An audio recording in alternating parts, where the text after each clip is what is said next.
화요일 새벽기도에 오신 여러분들을 주님의 이름으로 환영합니다. 이 시간 우리 함께 기도하면서 우리 주님 앞으로 가까이 나아가시겠습니다. 하나님 아버지 감사합니다. 오늘도 이렇게 이른 아침에 하나님의 말씀에 귀 기울일 수 있도록 우리의 마음과 생각을 인도하시고 이끌어 주시는 은혜를 감사드립니다. 우리들의 삶을 돌아보면 그 삶이 예수님께서 보여주셨던 것과 같은 그런 능력 있는 삶이 아닌 것을 보게 될 때가 너무나 많이 있습니다. 우리 나름대로는 주님의 뜻대로 살아가겠노라고 다짐하면서도 하루하루의 삶을 돌아보면 그 하루의 삶이 주님의 뜻에 합당했는지 의문이 들 때가 더 많음을 주님 앞에 고백합니다.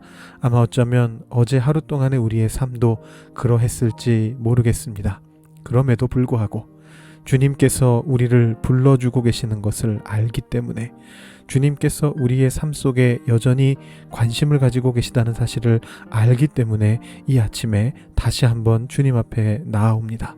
하나님, 우리의 마음을 다시 한번 겸허하게 하시고 주님 앞에 무릎 꿇게 하시고 주님께서 말씀하시는 것에 다시 한번 귀 기울이고 우리 삶 속에 역사하실 주님을 다시 한번 기대할 수 있는 오늘 이 시간이 될 수 있도록 주님 역사하여 주시옵소서. 하나님께서 함께 하실 때 우리가 이루실 것들을 바라볼 수 있는 그 믿음을 우리 안에 허락하여 주시옵소서. 감사드리며 예수님의 이름으로 기도드립니다. 아멘.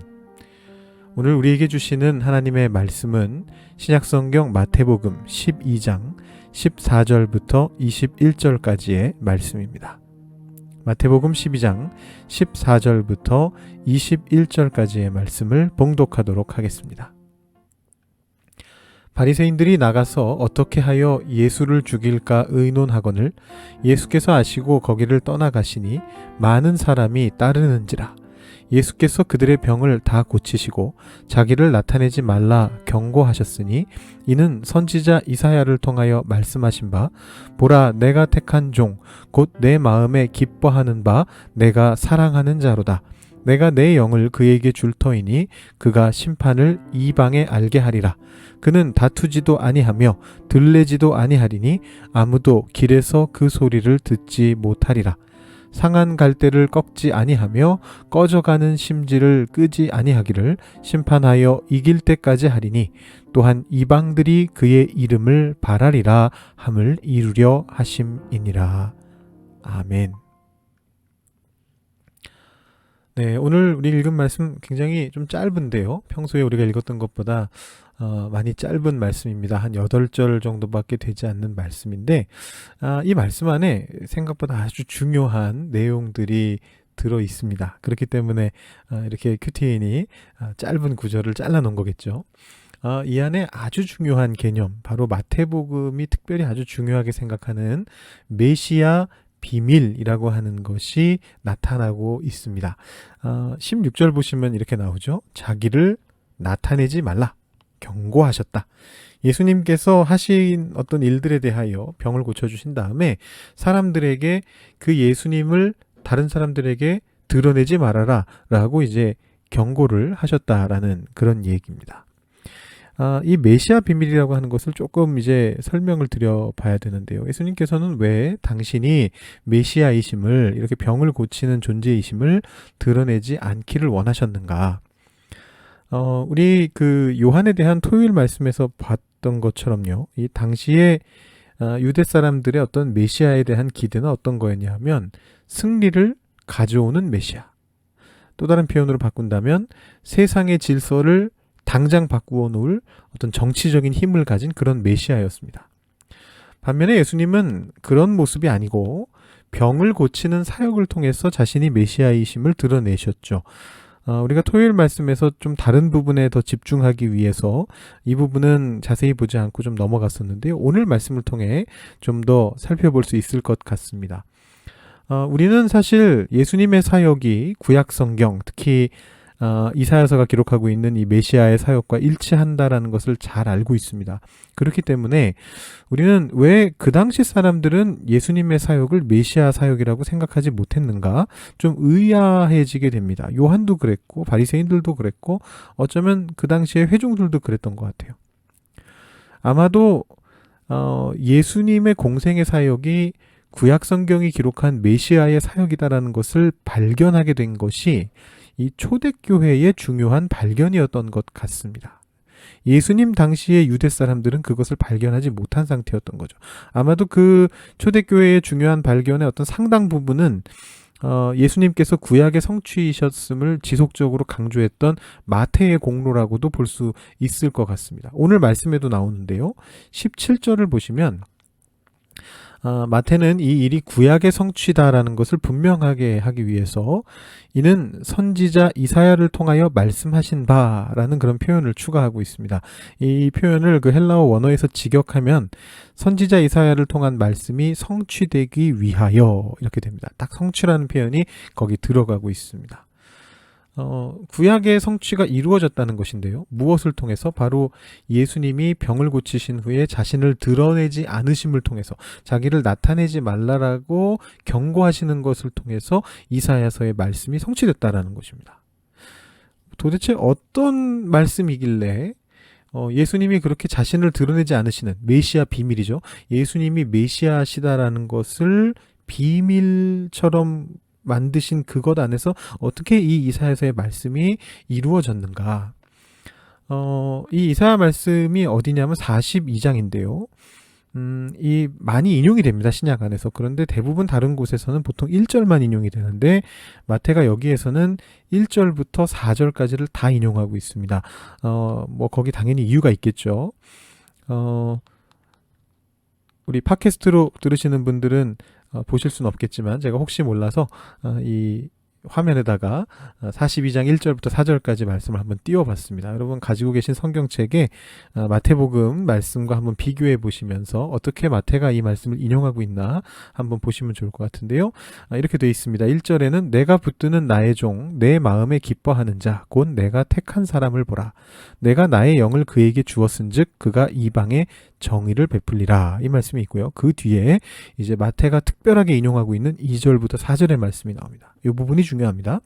그는 외치지 아니하며 목소리를 높이지 아니하며 그 소리를 거리에 들리게 하지 아니하며 상한 갈대를 꺾지 아니하며 꺼져가는 등불을 끄지 아니하고 진실로 정의를 시행할 것이며 그는 쇠하지 아니하며 낙담하지 아니하고 세상에 정의를 세우기에 이르리니 섬들이 그 교훈을 앙망하리라. 거의 마태가 비슷하게 인용을 했죠. 똑같이 인용하진 않았는데 거의 비슷하게 이제 인용을 하고 있습니다. 근데 이제 다른 곳에서 1절만 인용될 때는 맥락이 어떤 맥락이냐 하면 예수님과 하나님과의 어떤 친밀한 관계를 드러낼 때 이 말씀 1절이 인용됩니다. 여러분 사실 많이 들어보신 건데요. 조금 표현이 바뀌어 있어서 여러분 바로 눈치채지 못하셨을 텐데 이사야서 42장 1절은 내가 붙드는 나의 종 내 마음에 기뻐하는 자 내가 택한 사람을 보라 라고 되어 있는데요. 이 신약에서 인용될 때는 어떻게 인용됐었냐 하면 이는 내 사랑하는 아들이요 내 기뻐하는 자라 라고 이렇게 인용이 됐습니다. 아주 익숙하시죠?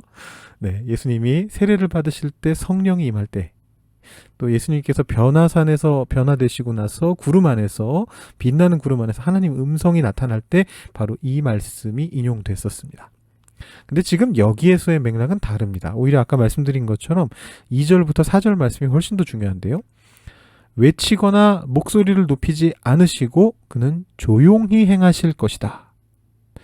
대신에 그분의 관심은 약한 자들에게로 향하실 것이다. 상한 갈대, 꺼져가는 등불에게로 향하실 것이다.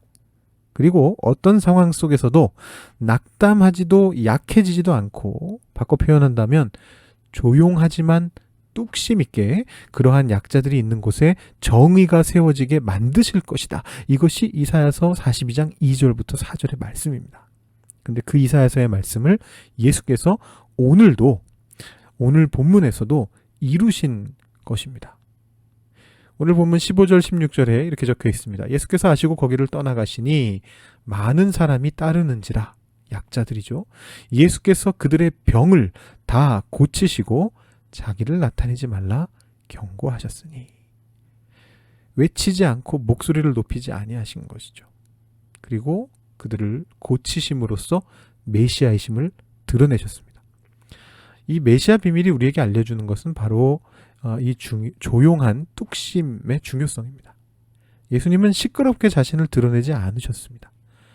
오늘 본문 19절에 보시면 이사야서 말씀을 인용하면서 이렇게 적혀 있습니다. 다투지도 아니하며 들레지도 아니한다 이렇게 되어 있는데요. 이 들레다라는 말은 야단스럽게 떠든다라는 말입니다. 외치지 않고 목소리를 높이지 않는다는 이사야서 말씀을 그대로 헬라어로 번역해 놓은 겁니다. 예수님은 말 그대로 야단을 피우지 않으셨습니다. 야단 법석을 피우지 않고 메시아로서 행하셨습니다. 야단 법석이라고 하니까 생각나는 게 있는데 최근에 그 더 글로리라고 하는 넷플릭스의 유명한 드라마가 있습니다. 저는 아직 보지를 못했는데요.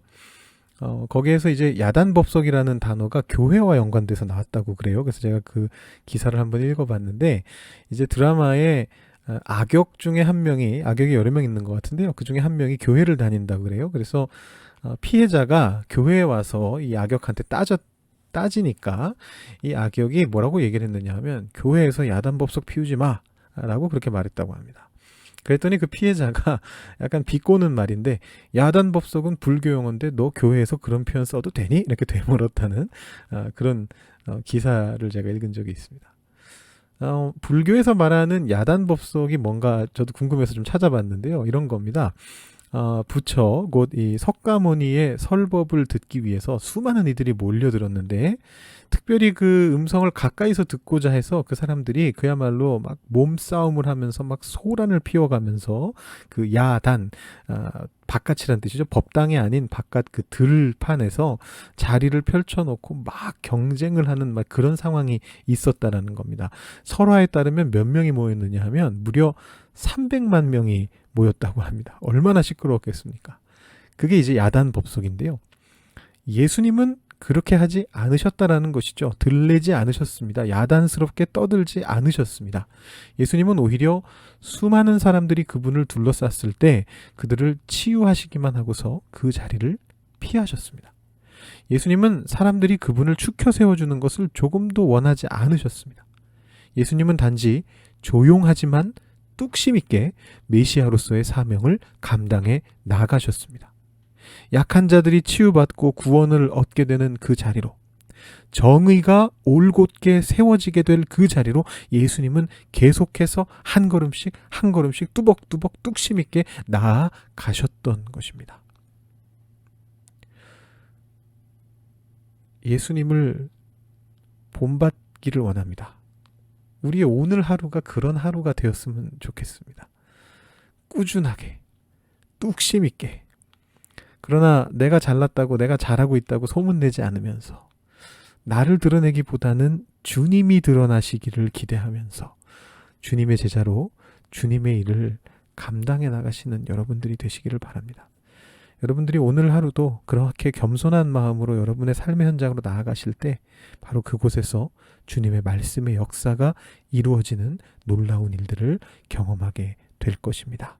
여러분 이제 기도하실 때 오늘 말씀 생각하시면서 오늘도 나를 겸손하게 만들어 주시옵소서. 그러나 내 마음속에 주님의 일을 하고자 하는 뚝심을 허락해 주시옵소서. 그래서 조용하지만 뚝심 있게 내가 일하고 있는 일터에 있는 사람들에게 주님의 사랑을 전달하게 되고 그곳에 내가 살아가고 있는 나의 삶의 공간들 속에 나의 가정과 내가 있는 그 모든 공동체들 속에 주님이 드러나시는 일이 오늘도 나의 삶을 통해 일어나게 하여 주시옵소서. 기도하시면서 나아가시고 또 개인 기도하시고 돌아가시기 바랍니다. 기도하겠습니다.